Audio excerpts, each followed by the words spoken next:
बाराको निजगढमा बनाउने भनिएको बहुचर्चित अन्तर्राष्ट्रिय विमानस्थल नबन्ने निश्चित भएको छ।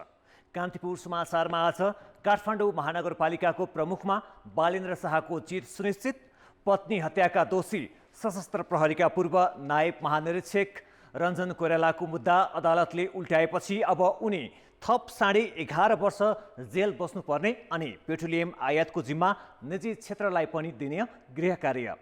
अन्तर्राष्ट्रियमा अमेरिकामा बन्दुक राख्न पाउने कानुनबारे फेरि बढ्दै गएको बहस र खेलकुदमा क्यानको निर्णय विरुद्ध एभरेस्ट प्रिमियर लिग अदालत पुगेको प्रसङ्ग पनि हामीसँग छ।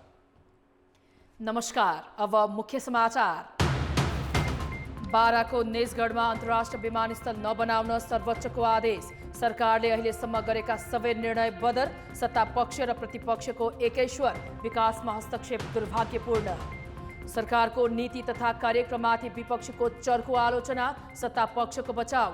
9 महिनाको आफ्नै अवरोधपछि रोस्टममा पुगेका ओलीले पोखे 3 घण्टासम्म आक्रोश। स्वदेशी उत्पादनको निर्यात टिठलाग्दो, विदेशी कच्चा पदार्थमा आधारित वस्तुको निर्यात बढे पनि व्यापार घाटा 14 खर्ब 31 अर्ब पुग्यो।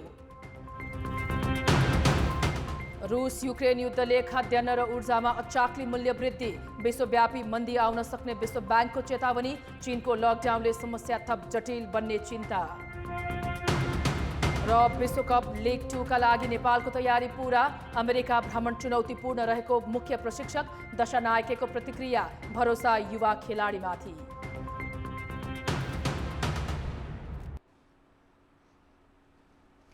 राष्ट्रिय गौरवको आयोजनाका रूपमा बाराको निजगढमा अन्तर्राष्ट्रिय विमानस्थल बनाउने सरकारको निर्णय सधैँका लागि बन्द भएको छ।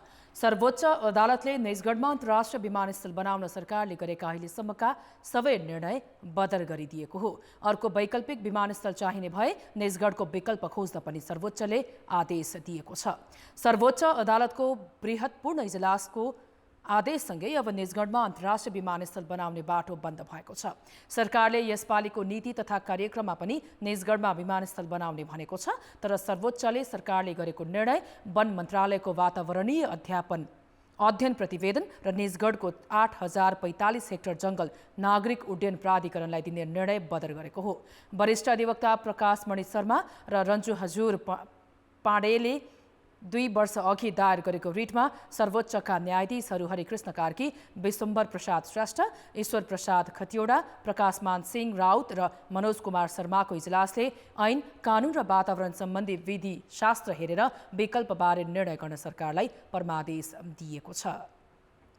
सरकारले राष्ट्रिय गौरवको आयोजनाका रूपमा राखेर 8000 हेक्टरमा निजगढ विमानस्थल बनाउने काम अघि बढाएको थियो, तर सर्वोच्चले गरेको आदेश भएकाले अब यसमा पुनरावलोकन हुने छैन।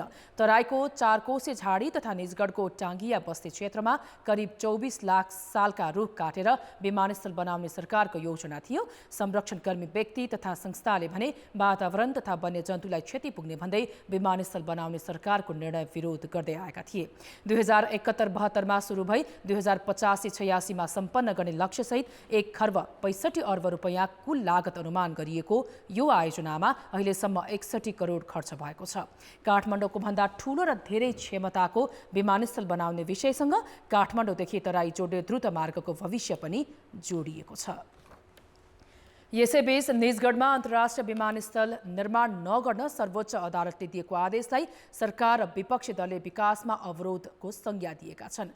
कान्तिपुर समाचारसँग कुरा गर्दै शहरी विकास मन्त्री रामकुमारी झाँक्रीले विमानस्थल बनाउन नदिने निर्णय दुर्भाग्यपूर्ण भएको बताइन्। यसमा अमुख स्वार्थ लुकेको हुन सक्ने आशंका व्यक्त गरिन्। यस्तै प्रमुख विपक्षी दल नेकपा एमाले पनि विमानस्थल निर्माण नगर्नु भन्ने सर्वोच्चको आदेशलाई दुर्भाग्यपूर्ण भनेको छ। एमाले उपमहासचिव प्रदीप गेवालीले विमानस्थल निर्माण रोक्ने निर्णय विकास विरोधी भन्दै कार्यकारीको क्षेत्राधिकारमा अदालत प्रवेश गरेको टिप्पणी गरे। उनले विकासको काम कहाँ गर्ने वा नगर्ने भन्ने विषय कार्यकारीको अधिकार भएकाले फैसलाप्रति असन्तुष्टि जनाएका छन्। सरकारले प्रस्तुत गरेको नीति तथा कार्यक्रममाथि संसदमा आजदेखि छलफल सुरु भएको छ। विपक्षी दलका सांसदहरूले नीति तथा कार्यक्रमको चर्को आलोचना गर्दा सत्तापक्षका सांसदहरू भने बचाउमा उत्रिएका छन्। सरकारले मङ्गलबार संसदमा पेश गरेको नीति तथा कार्यक्रमले अहिलेको आर्थिक सङ्कटलाई सम्बोधन गर्न नसकेको, नीतिविहीन भएको र बजेटले नपुग्ने भन्दै नेकपा एमाले चर्को विरोध गरेको छ। अरू विपक्षी दलले पनि प्रश्न नभएको भनेर आलोचना गरेका छन्। विरुद्ध गठबन्धन गरेर प्रतिपक्षलाई निर्मूल पार्ने जुन बाटोमा जुन उद्घोष तपाईँहरूले गर्नुभएको छ, पोलिटिकल टर्मिनोलोजीमा यसलाई सामाजिक फाँसीवाद भन्छ। हिँड्नुहुन्छ सामाजिक फाँसीवादको बाटोमा, प्रतिपक्षलाई राज्य सत्ताको प्रयोग गरेर निमिटान्य पार्ने खालको कुरा अनि लोकतन्त्र सुदृढ गर्ने कुरा कहाँबाट सम्भव हुन्छ? कृषि मन्त्रालयले खरिद गर्ने सम्पूर्ण गाडी सुविधा आदि इत्यादि कृषिमाथिको लगानी मानिन्छ, किसानमाथिको लगानी होइन। त्यसकारण यसलाई पनि हामीले जस्तो कृषि उपज धान, गहुँ, उखु, केरा, अदुवा, अलैँची आदिको मूल्य निर्धारण गर्न चाहिँ एउटा विशेष गरी एउटा आयोग, सङ्घीय आयोगकै गठन गर्नुपर्ने आवश्यकता छ। प्रदेशहरूमा 2-2वटा मेडिकल कलेज र दरेलधुरामा मेडिकल कलेज सञ्चालनमा समर्थन गर्दछु। अन्य जिल्लामा पनि यस्ता मेडिकल कलेज सञ्चालन गर्नु आवश्यक छ। 68 देशको सन्तुलित विकास गरी जिल्ला जिल्लाका नेपालीलाई शिक्षा, स्वास्थ्य, आवास र अन्य सुविधाको लागि काठमाडौँ उपत्यकामा बसाइसराई गर्न नपर्ने अवस्था तयार गर्ने। तर सत्तापक्षले बचाउ गरेको छ। जनमुखी नीति र कार्यान्वयन हुन सक्ने योजनालाई नीति तथा कार्यक्रमले समेटेको सत्तारूढ दलहरूको दाबी छ। राम्रा कुराहरू अगाडि सारेको छ। निसन्देह नै अघि प्रतिपक्षका नेताले भने जस्तै उहाँले नै अगाडि सारेका कतिपय कार्यक्रमलाई पनि यहाँ कपी गरिएको छ भनेपछि त यो त प्रतिपक्षका भावनालाई समेत समेटेर आएको नीति कार्यक्रम हो भन्ने यसै पनि प्रमाणित हुन्छ। नक्साको चाहिँ पास गर्नुको लागि यो चाहिँ जुन यहीँबाट चाहिँ पास गर्दाखेरि कुन दलले के गरेको छ भन्ने कुरा यसमा चाहिँ के हामीले चाहिँ फेरि पनि स्पष्टीकरण दिइराख्नुपर्ने जरुरत छ र जनयुद्ध, संयुक्त जनआन्दोलन र शान्ति प्रक्रिया, यसलाई नै अनर्थ लाग्ने ढङ्गले यहाँ विषयहरू प्रस्तुत भएको पाउँदा आश्चर्य लागेको छ।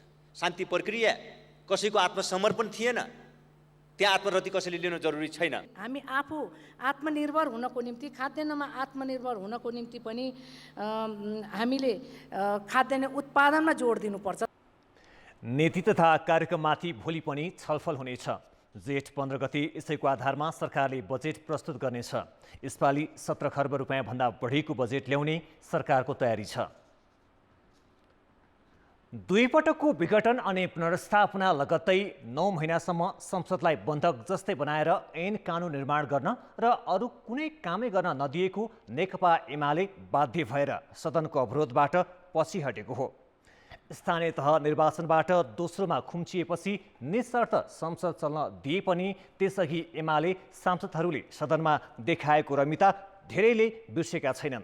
तर सरकारको नीति तथा कार्यक्रम माथिको छलफल सुरु भएकै दिन एक्लै 3 घण्टासम्म सरकारको चर्को आलोचना गरेका एमाले अध्यक्ष केपी शर्मा ओलीले आफ्नो पक्षबाट भएका गल्ती कमजोरीप्रति चुइक्क बोलेनन्। बरु उनका अभिव्यक्ति आरोप र आक्रोशले भरिए। सरकारको नीति तथा कार्यक्रममा कमजोरी औँल्याउनु र सकारात्मक सुझाव दिनु प्रतिपक्ष दलको धर्म नै हो। तर एमालेका अध्यक्ष केपी शर्मा ओलीले सरकारको नीति तथा कार्यक्रममाथि छलफल सुरु हुनासाथ 3 घण्टासम्म सरकारमाथि खनिए। मानव 9 महिनासम्म बोल्न नपाएका विषय एकै दिनमा सक्नु थियो। 2 पटकको विघटनलाई सर्वोच्चले भिउताइदिएपछि निरन्तर अवरोध गरे पनि आफै निशर्त सदनमा फर्केका ओलीले सरकारको आधा जसो समय सत्ताको दुरुपयोग गरेर आफूहरूलाई स्थानीय चुनावमा हराइएको भन्दै आक्रोश पोखे। अनि पार्टी फुटाउन सभामुखले भूमिका खेलेको आरोप पनि दोहोर्याए।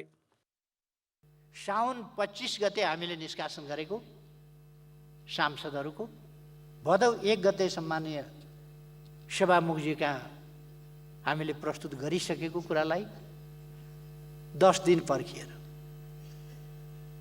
अरूको चाहिँ ढोकैबाट लिएर सूचना जारी गर्नुपर्ने, एमाले फुटाउन पदीय मर्यादा सबै कुरा बिर्सिएर एमाले फुटाउन जे पनि गर्न हुने। त्यसपछिको अधिकांश समय नीति तथा कार्यक्रमका बुदा बुदाको व्याख्यामा बित्यो। ओलीले हेपाहा शैलीमा व्यङ्ग्य गर्ने र आक्रोश पोख्नमै समय खर्चिए। उनले आफू सरकारमा हुँदा एमाले ल्याएका योजना समावेश किन गरेको समेत भन्न भ्याए। नीति कार्यक्रममा त नेपाल र नेपालीलाई केन्द्रमा राखेर नेकपा एमालेको सरकारले अघि सारेका सुरु गरेका नीति कार्यक्रमहरू नै देखिन्छन्। फेरि केही आएको छ भने त त्यही आएको छ, केही आएको छ भने त्यही आएको छ। एमाले अगाडि सारेका कुरा तिनै छन् जसलाई काङ्ग्रेसले यसै सम्मानित सदनमा मात्र होइन देशव्यापी प्लेटफर्महरूमा समेत चर्को विरोध गर्थे। सरकारका योजनामाथि विपक्षी दलले त्रुटि कमजोरी औँल्याउने र रचनात्मक सुझाव दिनु सकारात्मक नै हो। सदनको अवरोधलाई हटाउनुलाई पनि सहमतिको वातावरणका रूपमा लिन सकिन्छ। तर एमाले अध्यक्ष ओलीले जे जति समय लिए र जसरी आफूलाई प्रस्तुत गरे त्यसलाई जानकारहरू आफै मात्रै जान्ने सुन्ने सोच तथा आक्रोश र कुण्ठाको अभिव्यक्तिको निरन्तरता मान्छन्। ढिलो भए पनि आज ओलीजी 3 घन्टै भए पनि त्यहाँ बोल्न आउनुभयो हो। संसदीय तरिका भने त्यही हो। त्यो संसदमा भनेको कुरा कुनै संसद बाहिर विरोध पनि गरिँदैन, कुनै कारणले संसदलाई अवरोध पनि गरिँदैन। संसदको विरोध भनेको त कहिलेकाहीँ आवेगमा बाहेक संसदभित्र त्यो विरोध जनाउने मात्रै हो। कुनै चिज हामी असहमत छौँ भनेर कुनै किसिमको प्रतीकात्मक विरोध गर्ने हो, संसदको कारबाहीलाई अवरोध गर्ने होइन। त्यही कारण यो उहाँहरूले सर्वथा गलत गर्नुभयो हो, त्यसको सजाय अहिले पाउनु भएको छ। अब यस्तो गल्ती फेरि नगर्नुहोस्। त्यसो त पूर्व प्रधानमन्त्री समेत रहेका एमाले अध्यक्ष ओलीले बुधबार सदनमा गरेको नीति तथा कार्यक्रममाथिको सम्बोधन लामो मध्यमा पर्छ। त्यति हुँदा पनि उनले सहकर्मीप्रति खिसी टिउरी कटाक्ष गर्ने र आफ्नो दम्ब देखाउन भने छाडेनन्। कान्तिपुर समाचारका लागि क्यामेरामा पशुपति बुढाथोकीका साथ दीपक आचार्य, काठमाडौँ। काठमाडौँ महानगरपालिकाको मतगणना अन्तिम चरणमा पुगेको छ। प्रमुखमा स्वतन्त्र उम्मेदवार बालेन्द्र शाहको जित निश्चित जस्तै छ, निश्चित भइ नै सकेको छ। यसबारे थप जानकारी दिन काठमाडौँको राष्ट्रिय सभागृह जहाँ मतगणना भइरहेको छ त्यहाँबाट सहकर्मी अवतार राई सम्पर्कमा जोडिएका छन्। अवतार, बालेनको जित निश्चित भएको छ, औपचारिक घोषणा कति बेला हुन्छ? विकासजी, काठमाडौँ महानगरपालिकाको मतगणना लगभग अन्तिम चरणमा पुगेको छ। अहिले 32 वडा रहेको काठमाडौँ महानगरपालिकाको 14 वडाको पनि अन्तिम मतगणना भइरहेको हामीलाई जानकारी छ। लगभग 50 देखि 100 भोट मात्र गन्न बाँकी छ। यसमा पनि नेपाली काङ्ग्रेस र नेकपा एमाले यसमा प्रतिस्पर्धात्मक मत ल्याइरहेको र यो त्यसमा मेन ढङ्गले गणना भइरहेको हुनाले अहिले अलिकति विलम्ब गरी 14 वडाको मतगणना भइरहेको छ।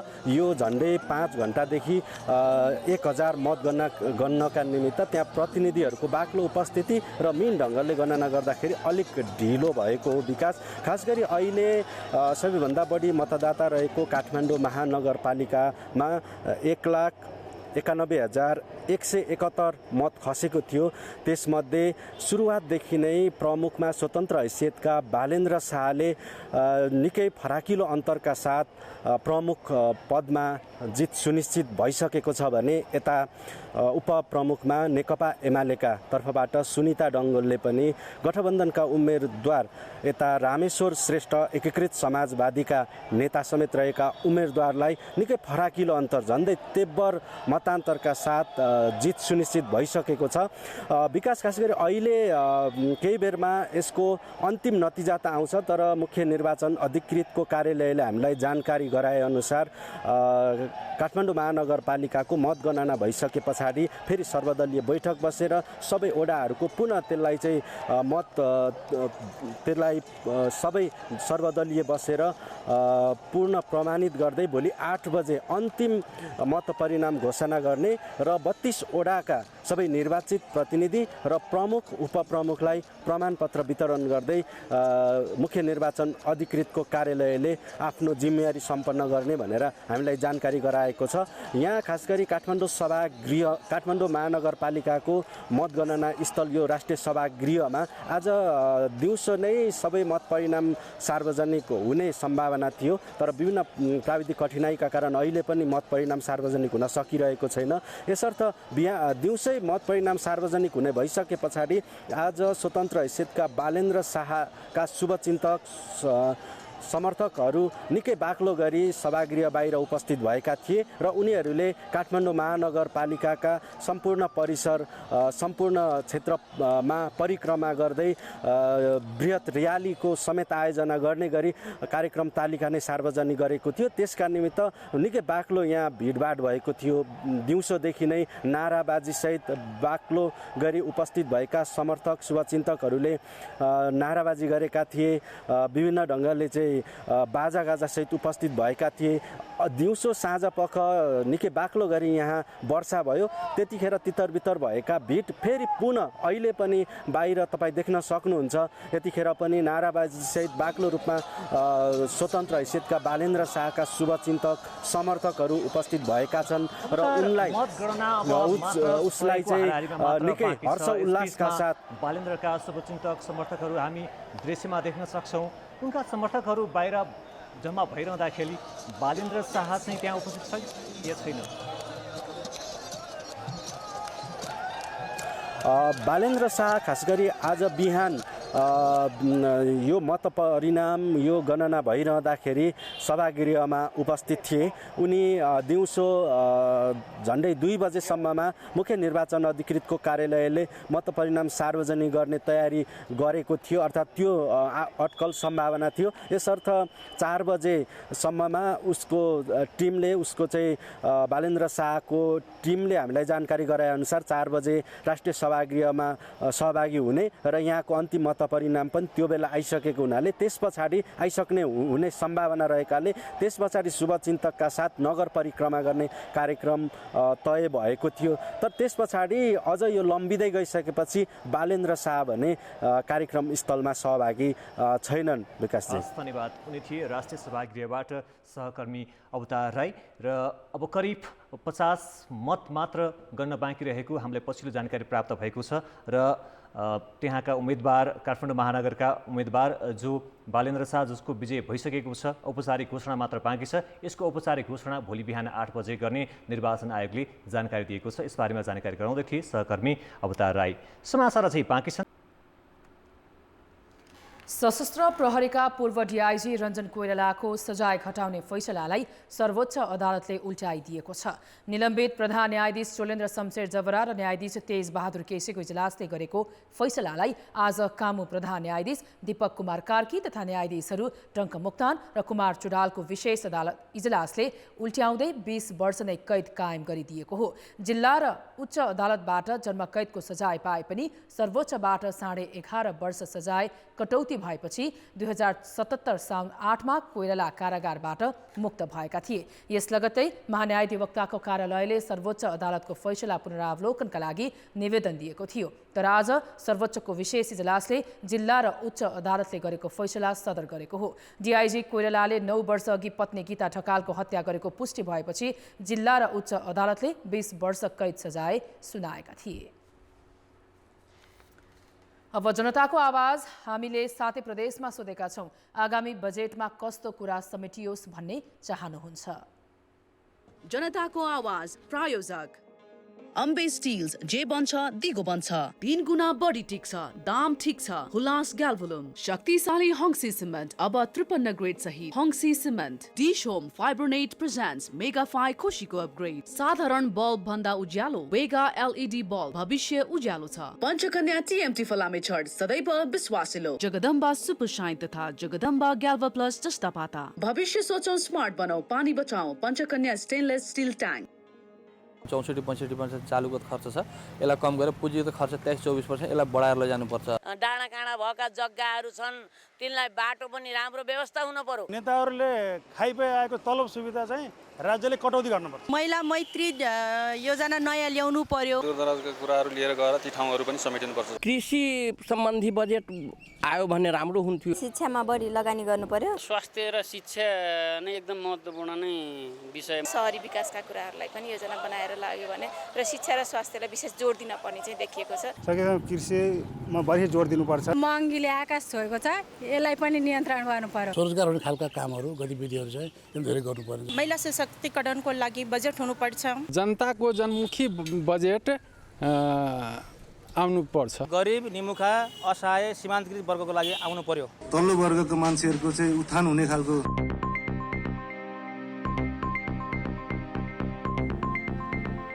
सरकारले इन्धन आपूर्ति गर्न नेपाल आयल निगमको विकल्पको रूपमा निजी क्षेत्रलाई भित्राउने प्रक्रिया अघि बढाएको छ। पटक पटक चर्चामा रहेको र 2069 सालमा कार्यान्वयनमा ल्याएर पनि खारेज गरिएको विषय पुनः बिउताउने प्रयास भएको हो। पेट्रोलियम पदार्थमा उच्च मूल्य वृद्धि भएको मौका छोपेर सरकारले आयल निगमको विकल्पको रूपमा निजी क्षेत्रलाई भित्र्याउने प्रयास सुरु गरेको छ। उद्योग वाणिज्य तथा आपूर्ति मन्त्रीले सार्वजनिक रूपमै पेट्रोलियम पदार्थमा निजी क्षेत्र भित्र्याउने विषयमा छलफल सुरु भएको बताएपछि यो विषय सार्वजनिक भएको हो। पेट्रोलियम पदार्थको आपूर्तिमा पनि स्थानीय हाम्रो निजी क्षेत्रको सहभागिता कसरी गराउन सकिन्छ हामी त्यसरी पनि सोचिरहेका छौँ। पेट्रोलियम पदार्थमा निजी क्षेत्र भित्र्याउन 2052 सालदेखि हालसम्म विभिन्न समितिले 25वटा प्रतिवेदन बनाइसकेका छन्। 2069 सालमा पेट्रोलियम तथा ग्यास कारोबार नियमन कार्यविधि बनाएर 7वटा कम्पनीलाई पेट्रोल, एउटालाई ग्यास र एउटालाई दुवैको कारोबार गर्ने गरी अनुमति दिएको थियो। त्यसबेला अनुमति पाएको विराट पेट्रोलले आयल निगमको भन्दा प्रति लिटर 50 रुपियाँ बढी लिएर पेट्रोल बिक्री वितरण गरेको थियो। पछि नागरिक स्तरबाट विरोध भएपछि मन्त्री परिषदले कार्यविधि नै खारेज गरेको थियो। के छ भने त्यो पेट्रोल म ल्याइदिन्न भन्ने बित्तिकै अहिले एउटा ट्रकले हडताल गर्छु भने त के छ भने ढोले उसा छ। झन् पेट्रोलियम पदार्थ भनेको त्यस्तो राजनीतिक वस्तुमा त्यसो गर्छु भन्नु पनि पाइन्न। त्यस हुनाले हामीलाई आपत्ति भएको कुरा हो। र अहिले जुन तयारी हुँदैछ निजी क्षेत्रलाई दिन छोड्ने तयारी, छोडेर पनि कसरी छोड्ने तयारी भने 210 रुपियाँ प्रति लिटर मलाई के छ भने पेट्रोलमा तिर्न लगाएर जुन छोड्ने तयारी हुँदैछ यो हाम्रो लागि प्रत्येक नागरिकको लागि र देशको लागि दुर्भाग्य हो भन्ने चाहिँ हामीलाई लाग्छ। पेट्रोलियम पदार्थको कारोबार गर्ने जिम्मा निजी क्षेत्रलाई दिनुहुन्छ कि हुँदैन भन्नेमा बहस जारी छ। कानुन बिनै कार्यविधि मात्र बनाएर कसैलाई कारोबारको जिम्मा दिनु चाहिँ उचित नहुने व्यापारी बताउँछन्। 2069 त्यो चाहिँ आदेशै खारेज भयो। लाइसेन्स छ चाहिँ के भन्छ जुन कानुनको चाहिँ अध्यादेशको आधारमा लाइसेन्स जारी गरिएको हो त्यो कानुनै खारेज भयो, लाइसेन्स हामीसँगै छ भनेपछि त्यो खालको निजी क्षेत्र ल्याउने कुरो चाहिँ यो चाहिँ भरपर्दो विषय होइन। नेपालमा हालसम्म पेट्रोलियम कानुन बनेको छैन। तर उद्योग वाणिज्य तथा आपूर्ति मन्त्रालयले भने पेट्रोलियम पदार्थमा निजी क्षेत्र कसरी भित्राउन सकिन्छ भन्ने विषयमा अध्ययन गर्न 7 सदस्यीय समिति बनाएको छ। कान्तिपुर समाचारका लागि क्यामेरामा सञ्जय लुइटेलका साथ भरत रावल, काठमाडौँ। आर्थिक र अन्तर्राष्ट्रिय समाचार अझै बाँकी छन्। अर्थ र विकास। सरकार आगामी आर्थिक वर्षको बजेट निर्माणमा जुटिरहेको छ। नीति तथा कार्यक्रम संसदमा पेश गर्दै सरकारले व्यापार घाटा कम गर्न आन्तरिक उत्पादनमा बजेट केन्द्रित हुने जानकारी दिइसकेको छ। तर आन्तरिक कच्चा पदार्थबाट उत्पादित वस्तुको उत्पादन घटेको छ भने निर्यातमा विदेशी कच्चा पदार्थबाट उत्पादित वस्तुको हिस्सा बढ्दै गएको छ। भन्सार विभागका अनुसार चालु आर्थिक वर्षको वैशाखसम्म 1 खर्ब 73 अर्बको निर्यात भएको छ। यस्तो निर्यात गत वर्षको तुलनामा 59%ले बढी हो। तथ्याङ्क हेर्दा निर्यातमा भारी मात्रामा वृद्धि भएको देखिन्छ। तर यस्तो निर्यातमा विदेशबाट कच्चा पदार्थ आयात गरी प्रशोधन गरेर भारतमा निर्यात हुने पाम र भटमासको तेलको हिस्सा सबैभन्दा बढी छ। कुल निर्यातमध्ये 50% अर्थात् 86 अर्बको त भटमास, पाम र सूर्यमुखी तेलको हिस्सा छ। यता स्वदेशी कच्चा पदार्थमा आधारित उत्पादनको निर्यात भने घटेको छ। अलैँची, चिया, जुटको बोरा जस्ता वस्तुको निर्यातमा कमी आएको छ। वस्तुहरू कि त नेपालमै उत्पादन भएका वस्तुहरू हुन् अथवा चाहिँ बाहिरबाट ल्याएर कच्चा पदार्थ ल्याएर त्यसको थप भ्यालुएट गरेर निर्यात गर्ने वस्तुहरू नै हुन्। अहिले पछिल्लो तथ्याङ्क हेर्दाखेरि हाम्रो देशबाट चाहिँ यहीँ नै उत्पादन भएका अलैँची, चिया लगायतका वस्तुहरूमा चाहिँ गत वर्षको यही अवधिको तुलनामा हेर्दाखेरि केही घटेको देखिन्छ भनेदेखि अब भटमासको तेल, पाम आयल तेल अनि सिन्थेटिक यार्न लगायतका वस्तुहरूको चाहिँ एक्सपोर्ट भइराखेको छ। त्यो क्रमशः पहिलेको भन्दा वृद्धि नै देखिन्छ। अब जनमतको अन्तिम परिणाम। जनमतमा हिजो हाम्रो प्रश्न थियो, नेपाली विद्यार्थीलाई विदेशी मुलुकले दिँदै आएको छात्रवृत्ति किन कटौती भएको होला? ए, सरकारले चासो नदिएर, बी, दुरुपयोग भएर र सी, विदेशीले नै धान्न नसकेर।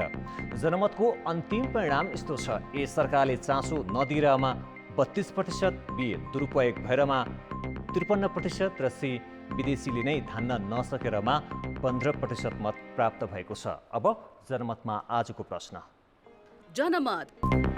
जनमतमा आज हाम्रो प्रश्न छ, स्वदेशी कच्चा पदार्थमा आधारित वस्तुको निर्यात बढाउन के गर्नु पर्ला? ए उत्पादन वृद्धि, बी गुणस्तर सुधार र सी कृषिमा थप लगानी।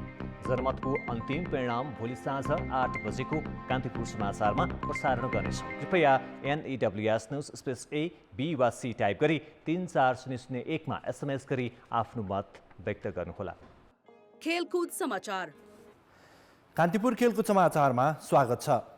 नेपालले विश्व क्रिकेट लिग 2 अन्तर्गत अमेरिका र ओमानसँगको सिरिजका लागि घरेलु तयारी पूरा गरेको छ।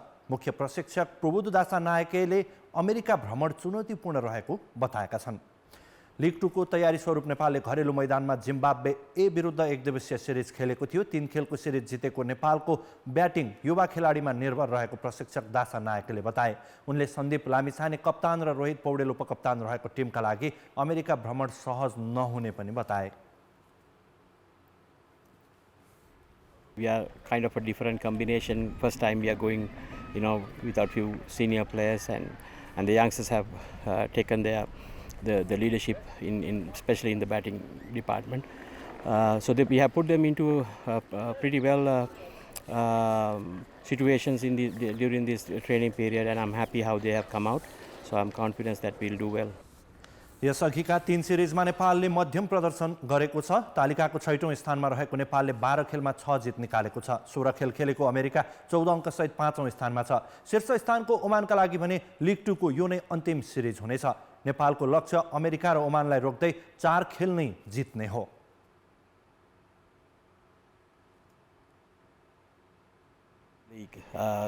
Because the USA is just in front of us, we need to catch them, and then Oman is last tour, then we need to stop them within our reach. So all 4 games are important, and I'm looking for full points if it is possible. So, but we have to still play good cricket, even though I just say like that, it's not easy. We have to keep playing good cricket for the next 3 weeks, but target is to win every game. Series खेल्न नेपाल जेठ 14 मा America जानेछ। Series अघि नेपालले स्थानीय टिमसँग 2 अभ्यास खेल खेल्ने तालिका छ। अभ्यास खेलमा राष्ट्रिय खेलाडी बसन्त रेग्मी र पृथु बास्कोटाले नेपाल विरुद्ध खेल्नेछन्। लिग 2 मा नेपालले जेठ 26 मा ओमान र 28 मा घरेलु टोली अमेरिकासँग खेल्नेछ। ओमानसँगको दोस्रो खेल जेठ 31 र असार 1 मा अमेरिकासँगको दोस्रो खेल खेल्दै सिरिज नेपालले टुङ्ग्याउनेछ। Everest Premier League EPL Nepal cricket सङ्घ क्यान विरुद्ध अदालत पुगेको छ। क्यानले फ्रेन्चाइज लिग आयोजनाको स्वीकृति नदिएको भन्दै EPLले आज सर्वोच्चमा रिट दायर गरेको हो। क्यानले आफ्नै नेपाल T20 लिग सञ्चालन गर्ने घोषणा गरेपछि अन्य फ्रेन्चाइजले आपत्ति जनाएका थिए। EPL आयोजक र 6 फ्रेन्चाइज टिम मालिकले क्यानको निर्णय गलत भएको भन्दै अन्तरिम आदेशको माग गरेका छन्। पोखरा प्रिमियर लिगले क्यानले गर्ने प्रतियोगिता पारदर्शी र विधि अनुसार हुनुपर्ने उल्लेख गरेको छ। अन्डर 20 राष्ट्रिय फुटबल टिमको प्रशिक्षकमा मेघराज केसी नियुक्त भएका छन्। अखिल नेपाल फुटबल सङ्घ एन्फाले टेक्निकल कमिटीको सिफारिसमा केसीलाई एसियन कप छनौट खेल्ने टोलीको जिम्मेवारी दिएको हो। 49 वर्षीय केसी घरेलु फुटबलको चर्चित नाम हो। उनकै नेतृत्वमा गत सिजन शहीद स्मारक ए डिभिजन लिगमा डेब्यू गरेको सातोबाटो युथ क्लबले 4थो स्थान हात पारेको थियो। 20 वर्षको प्रशिक्षण करियरमा केसीले सिनियर टिमको सहायक प्रशिक्षक भएर काम गरिसकेका छन्। यसअघि उनले अन्डर 19 टिमको नेतृत्व पनि सम्हालेका थिए। प्रशिक्षक बनेपछि प्रतिक्रिया दिँदै उनले तत्काल साफ अन्डर 20 च्याम्पियनसिपमा ध्यान केन्द्रित गर्ने बताए। प्रतियोगिता आगामी असार 11 गतेदेखि 19 गतेसम्म भारतमा हुँदैछ। खेलकुद समाचार अहिलेलाई यति नै। अब मौसम सम्बन्धी जानकारी।